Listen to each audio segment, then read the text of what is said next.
سلام.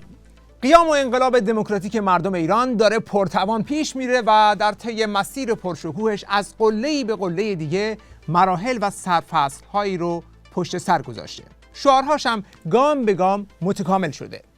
یکی از شعارهایی که در این قیام برجسته شد یه شعاریه که حتما شنیدید.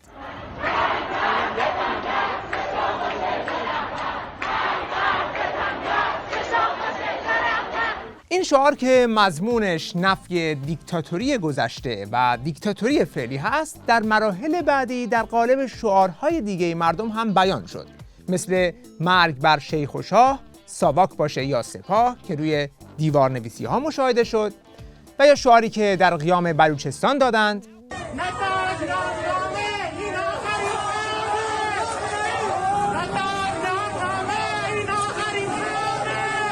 باز همین محتوا توسط دانشجوها اینطور بیان شد: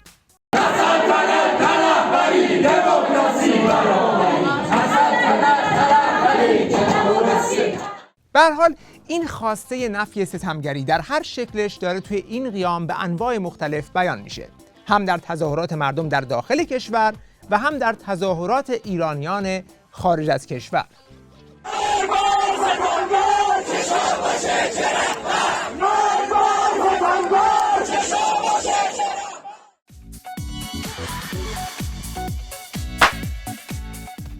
حکومت پهلوی 50 سال سر کار بود، اموال ملت رو بالا میکشید، برای خودش و دربارش تاج و تختی به هم زده بود، یه ملتی رو فقیر و بیچاره کرد، هر کم که اعتراض میکرد میگرفت، شکنجه میکرد و اعدام. بعد با سانسور و اختناق و تک حزبی میخواست مادام العمر تو حکومت باشه. خب ببین، این نسخه حکومت رو ملت بعد از 50 سال انداختن بیرون. ما نه بد میخوایم نه بدتر، ما خوب میخوایم. نه میخوایم بیافتیم توی چاه، نه میخوایم برگردیم توی چاله. ما میخوایم بریم جلو، میخوایم بریم بالا. کی گفته که ما باید تا ابد فقط بین این دو گزینه شیخ یا شاه انتخاب کنیم؟ هی شیخ هی شاه، هی شیخ هی شاه. نه، چرا؟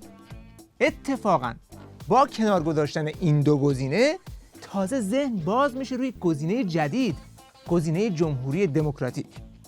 برای رسیدن به این هدف لازمه که تو روی هر مدل دیکتاتوری که در گذشته داشتی زبدر بکشی تا برای کسی امر مشتبه نشه که ما دنبال چی اومدیم توی خیابون، نه در داخل ایران نه در خارج ایران.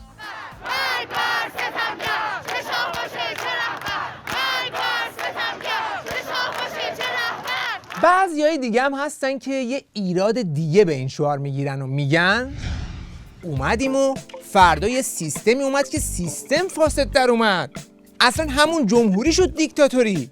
مگه تا حالا تو کشورهای دیگه از این اتفاقا نیفتاده؟ اون وقت چی میگی؟ اولا اینکه این شعار داره اشاره میکنه به سابقه امر در کشور خودمون، یعنی داره از هوشیاری تاریخی ملت ایران حکایت میکنه. داره میگه اون چه که ما تا به حال توی تاریخمون دیدیم، حداقل در 100 سال گذشته، فقط دیکتاتوری های فردگرا و خودکامه دیدیم که یکی از یکی فاشیستر و خونریزتر بوده. ما هرچی خوردیم از حکومت های فردگرای مادام العمر و موروثی بوده. در دوران دیکتاتوری شاه پدر و پسر همه کاره مملکت شاه بود که حتی تحمل کوچکترین مخالفتی رو با خودش نداشت. In an interview with ABC News correspondent Barbara Walters, the Shah was once asked whether, with all his power, he might permit at least some criticism of his autocratic rule. No. Why not? Because the person of the king is, it's even in French you have lèse majesté. You have a law in the world. You cannot insult the king. حکومت فعلی هم هرچند که اسمش جمهوری اسلامیه، ولی نه جمهوری نه اسلامی، بلکه سلطنت مطلقه ولی فقیه. چون همه کاره مملکت هم میدونیم ولی فقیه. ولی فقیه هم که دیگه روشنه، با فرمول حفظ نظام از اوجب واجباته، هر وقت بخواد فرمان اعدام، ترور، سرکوب میده و حکم حکومتی. کل تجربه ما از دموکراسی توی این 120 سال گذشته یه دوران بعد از انقلاب مشروطه داشتیم که اون تجربه با کودتای 1299 و ایجاد سلطنت مطلقه رضاخان قلدر از بین رفت. یه دوران هم دولت دموکراتیک مصدق رو داشتیم که اون هم با کودتای 28 مرداد شاه به کمک آمریکا و انگلیس و آخوندهای مرتجع مثل کاشانی گذاشتش کنار، به جاش ساواک درست کرد و خفقان آریا مهدی رو به اون تحویل داد. پس ملت حق داره که نسبت به حکومت فردگرای مادام العمر متنفر باشه، چون الان بیش از 100 سال دو مدلش رو تجربه کردیم. اتفاقاً اگر حکومت مطلقه و مادام العمر یک فرد نباشه، بلکه یک حکومت دموکراتیک منتخب مردم، پاسخگو به مردم یا تحت نظارت نمایندگان واقعی مردم باشه، هیچ وقت نمیتونه خفقان و سرکوب ایجاد کنه. پس اتفاقاً با این شعاره که آزادی‌های ما در آینده تضمین میشه.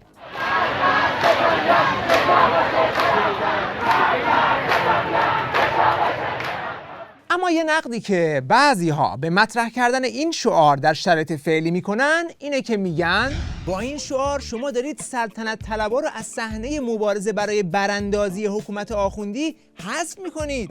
خب اتحاد رو از بین میبرید. اگر کسی هنوز از دیکتاتوری سابق سلطنتی دفاع میکنه و خواهان بازگشت به اون دورانه، خب دیگه نمیتونه بخشی از مبارزه آزادی خواهانه مردم ایران علیه دیکتاتوری باشه که. چون ما که تو این کشور دوتا مردم که نداریم، یک پدیده داریم به اسم مردم ایران. این مردم یک بار در سال 57 بر علیه دیکتاتوری سلطنت پهلوی انقلاب کردند.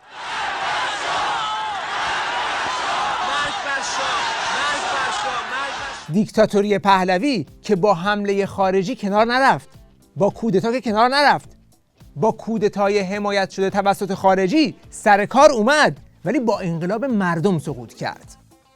این صحنه‌ها رو ببین. اینها مردم ایرانند، نسل جوون همون دورانند که از سلطنت پهلوی به تنگ اومدن، نخواستنش، آقا سوزوندنش رفت، مجسمه‌اش رو انداختن پایین. خود شاه در همون سال 57 بعد از 13 آبان اومد گفت من صدای انقلاب شما رو شنیدم. من نیز پیام انقلاب شما ملت ایران را شنیدم. شما ملت ایران علیه ظلم و فساد به پا خاستید. پس ببین، خود شاه هم در اون زمان قبول داشت که مردم علیه ظلم و فسادش به پا خواستند و انقلاب کردند. اما اگر کسی الان اون انقلاب رو قبول نداره و برخلاف خواست ملت ایران میخواد برگرده به اون دیکتاتوری، خب اون باید بگه چه مشکلی داره. چون مردم ایران بیش از 50 سال سلطنت پهلوی رو تجربه کردند، ازش عبور کردند. بعدش سلطنت ولی فقیه روی کار اومد که الان بعد از 43 سال دوباره به نقطه‌ای رسیدیم که داره یک انقلاب دموکراتیک علیه این دیکتاتوری شکل میگیره. پس مردم ایران که هم علیه اون سلطنت ستمگر انقلاب کردند و هم بر علیه این رهبر ستمگر دارن انقلاب میکنند، خیلی طبیعی و منطقیه که فریاد بزنند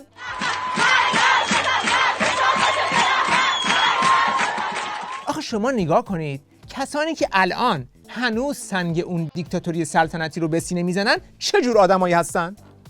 اون چه که تا الان دیدیم هم در فضای مجازی و هم در فضای واقعی اغلبشون شعبان بیمخ مسلکن، یعنی آدم‌های فاشیست فحاش بددهن. تو تظاهرات‌های خارج هم نمونه‌هاشون رو دیدیم با همون روحیه چماقدارای خمینی در اوایل انقلاب.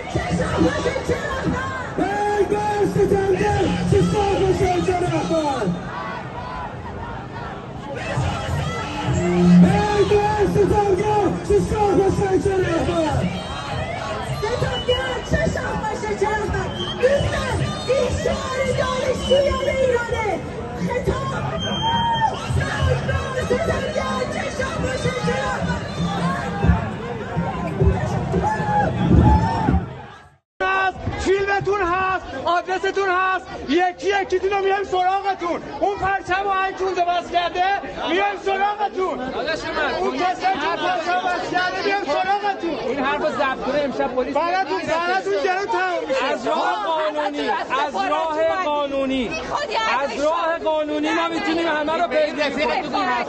همه نماینده مردم ایران نیست. شما در مقابل مردم ایران یک بیانیه بدین، مردم رو دعوت کنید. اگر تونستیم 20 نفر جمع. خب با کسی که همین الان دنبال دیکتاتوریه که ما نمیتونیم بریم به جنگ یک دیکتاتوری دیگه. کسی که هنوز دیکتاتوری سابق رو رد نکرده، اون خودش بخشی از مشکله، نه راه حل. مرگ بر ستمگر! مرگ بر ستمگر! حالا بعضی هم هستن که میگن آخه الان که کسی دنبال سلطنت مطلقه نیست، صحبت از سلطنت مشروطه است، مثل کشورهای مدرن اروپایی، مثل انگلیس. این چی میشه پس؟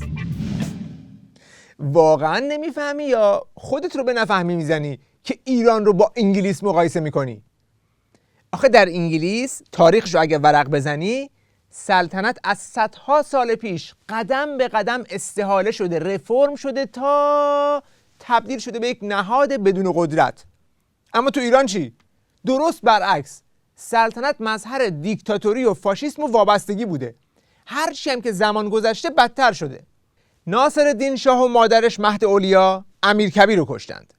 محمد علی شاه هم که با کمک روسیه مجلس رو به توپ بست. رضاخان قلدر هم جنایتی نبود که نکرده باشه، از کشتار آزادیخواهان تا به توپ بستن مسجد گوهرشاد و غارت اموال مردم و دیگه همینطور. پسرش هم که دیگه کارخانه جنایتی به اسم ساواک تأسیس کرد. یه قلمش فقط کشتار زندانیان مجاهد و فدایی روی تپه‌های اوین. میبینید که هر سلطنتی جنایتکارتر از قبلی از آب در اومد. اگر راست میگی، اول دیکتاتوری سلطنتی گذشته رو نفی کن. بیا بگو که اون محمد رضا پهلوی و باباش خفقان ایجاد کردند، مردم رو غارت کردند. بگو ساواک ایجاد کرد که مخالفای خودش رو شکنجه میکرد و میکشت. بگو که اتکاش به حمایت آمریکا و انگلیس بود و نه مردم. با کودتای اونا سر کار اومد و نه با رأی مردم. بگو که آزادی‌های سیاسی رو از بین برد، احزاب رو منحل کرد، قلم‌ها رو شکست، رسانه‌ها رو سانسور کرد. بگو که یک حکومت مطلقه مادام العمر موروثی ایجاد کرد که نهایتاً مردم علیش انقلاب کردند. بگو که تازه آخر کار هم 10 میلیارد دلار از سرمایه‌های ملت رو به جیب خودش زد و خانواده‌اش و فرار کرد. به جنایت‌های اون سلطنت مطلقه اذعان کن. بگو مردم به چه دلیل علیهش انقلاب کردند تا ما باور کنیم که تو ضد دیکتاتوری هستی. چون در ایران نمیشه هم خواهان دموکراسی بود و هم خواهان بازگشت سلطنت.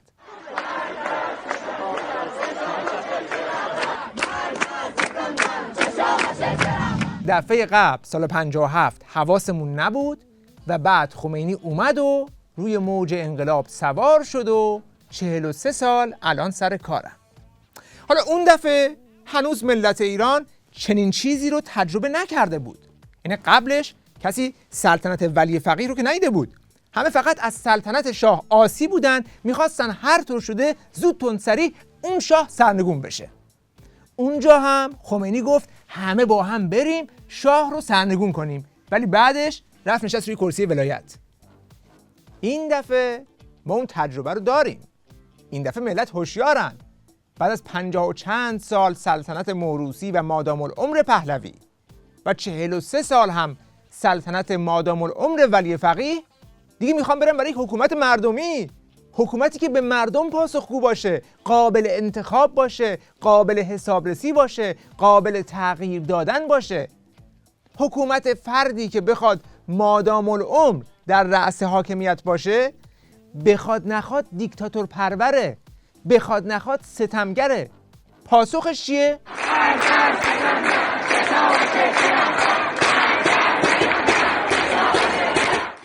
اتفاقا اگر این شعار رو امروز ندی فردا دیره. باریکلا به هوشمندی این ملت که از همین الان داره راه دیکتاتوری موروثی مادام العمر رو برای همیشه میبنده. اتفاقا الان باید این شعار رو تیز کرد که معلوم باشه بعدش نمیخوایم برگردیم به یک ورژن قدیمی تر دیکتاتوری. اونی که میخواد بره توی خیابون جونش رو ریسک کنه باید مطمئن باشه که آخرش دوباره دیکتاتوری بر نمیگرده، وگرنه که نمیشه که نفر جونش رو گرفته کف دستش داره میره توی خیابون، بعد بهش بگیم الان بریم توی خیابون ولی آخرش نمیدونیم چی میشه، شاید برگردیم به یک دیکتاتوری مدل پایینتر. خب میگه چرا؟ اگه داریم میریم جونمون رو ریسک کنیم بذار بریم برای آزادی، بریم برای حاکمیت مردم سالار نه فرد سالار. پس با این شعار میریم توی خیابون.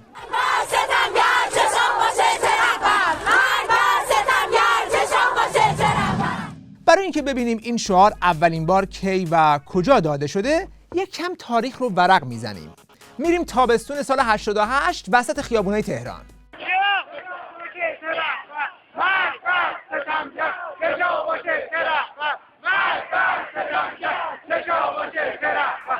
در همون سال 88 در دانشگاه هم این شعار رو میدادند که ما میگیم شاه نمیخوایم، اسمش رو رهبر میذارن.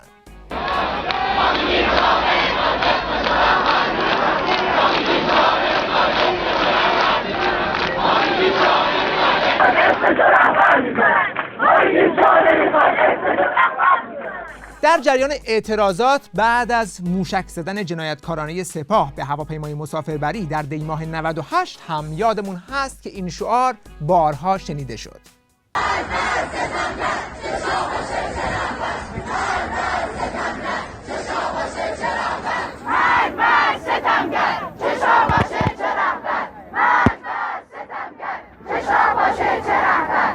پس این شعار رو مردم در اعتراضات خودشون از پیش دادند و هنوز هم دارن میدند. اینکه مجاهدین از این شعار حمایت میکنند هم امر واضحیه، چون مجاهدین افتخارشون اینه که با هر دو نظام دیکتاتوری جنگیدند. و اصلا اینکه وابستگان هر دو دیکتاتوری به خون مجاهدین تشنه هستند به همین خاطره. 57 ساله که مجاهدین دارن مبارزه میکنند.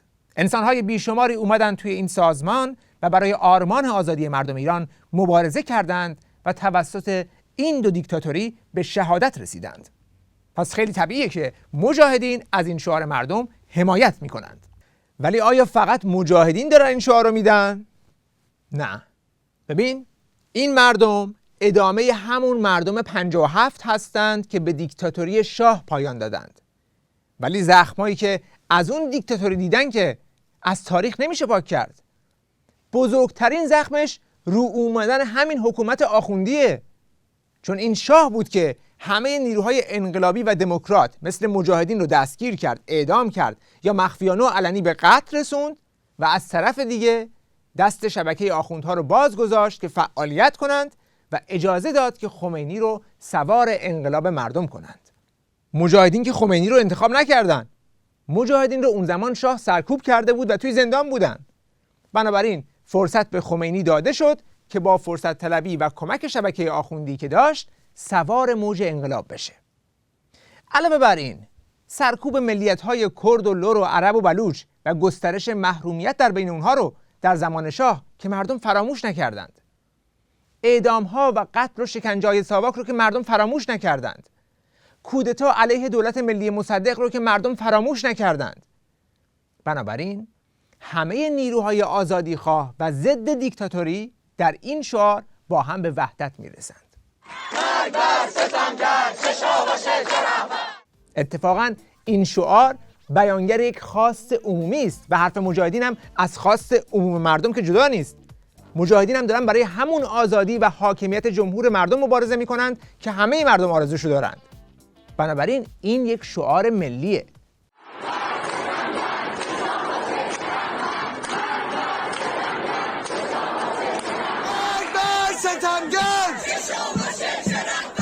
ولی اگر کسی میگه این شعار رو نباید داد، پس این فرد اساساً نباید به پدیده براندازی نزدیک بشه، چون خود شعار سرنگونی رو مجاهدین دارن از 30 خرداد 60 میدن و حتی یک لحظه هم از این شعار کوتاه نیومدن.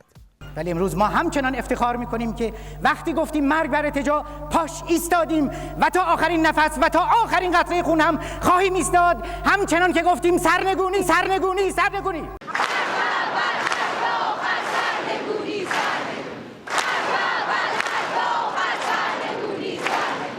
شعار مرگ بر خامنه‌ای هم نباید بدن، چون از همون دهه 60 که هیچ کس جرأت نطق کشیدن جلوی خمینی نداشت، مجاهدین توی خیابون شعار مرگ بر خمینی دادن و طبعا بعدش که خامنه‌ای اومد هم شعار مرگ بر خامنه‌ای در همه تظاهرات‌های مجاهدین داده میشد. مرگ بر خامنه‌ای، مرگ بر دیکتاتور.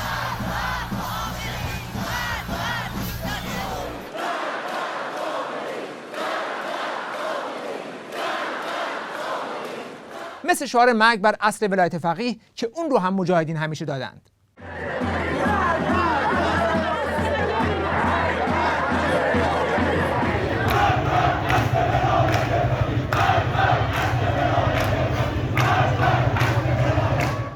از همون موقع هم مجاهدین شعار مرگ بر خامنه‌ای لعنت بر خمینی میدادند که الان هم وسط خیابون ملت دارن میدن.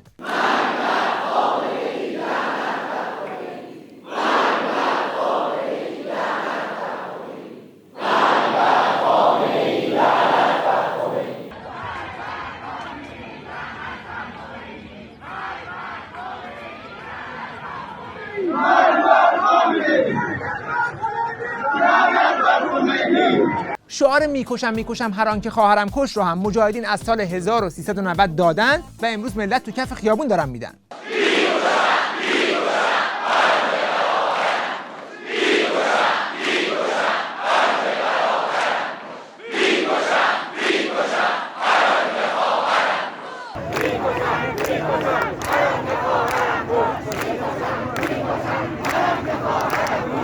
شعار میجنگیم میمیریم ایران رو پس میگیریم هم مجاهدین قبلا دادن و مردم هم الان دارن تکرار میکنند.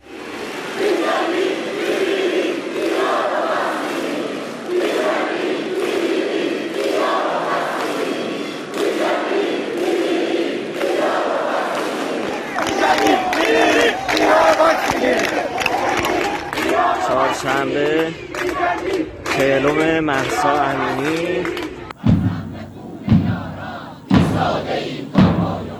قسم به خون یاران ایستاده ایم تا پایان. قسم به خون یاران ایستاده ایم تا پایان. قسم به خون یاران ایستاده ایم تا پایان. قسم به خون یاران ایستاده ایم تا پایان. قسم به خون یاران ایستاده ایم تا پایان. کلاً برند براندازی و هر چیزی که به این موضوع مربوط میشه رو مجاهدین از دهه 60 دست گرفتن و توش خیلی کارا کردند. از آتیش زدن نمادها و مظاهر رژیم بگیر تا دیگه جزئیات وارد نمیشیم، ولی اگر کسی میخواد بنا رو بر این بذاره که از هر کاری که مجاهدین توی مبارزه با رژیم کردند و از هر شعاری که مجاهدین میدن فاصله بگیره، دیگه باید بره تا بشینه شونه به شونه سلامی. فقط میتونه از همین حرفای خشونت پرهیز بزنه که مبادا سپاه اوف بشه، بریم مدنی بهشون بگیم بیان کنار و این حرفا. فقط از اینا میتونه بگه. چون یه ذره بخوای با رژیم مبارزه جدی بکنی، بدون که قبل از تو مجاهدین همه جورش رو رفتن با این رژیم. اما تا جایی که به مجاهدین برمیگرده، مجاهدین راه مبارزه رو برای هیچ کس نبستن. هر کسی میتونه بره به این رژیم ضربه بزنه دمش گرم. تازه در چارچوب مبارزه برای سرنگونی تمامیت رژیم با هر کسی که خواهان یک جمهوری دموکراتیک و جدایی دین از دولت باشه، مجاهدین میتونن همکاری هم بکنن. شعار مرگ بر ستمگرم میتونه بین همه نیروها و گروهایی که خواهان یک جمهوری دموکراتیک هستن وحدت ایجاد کنه. وقت بخیر و خدا نگهدار.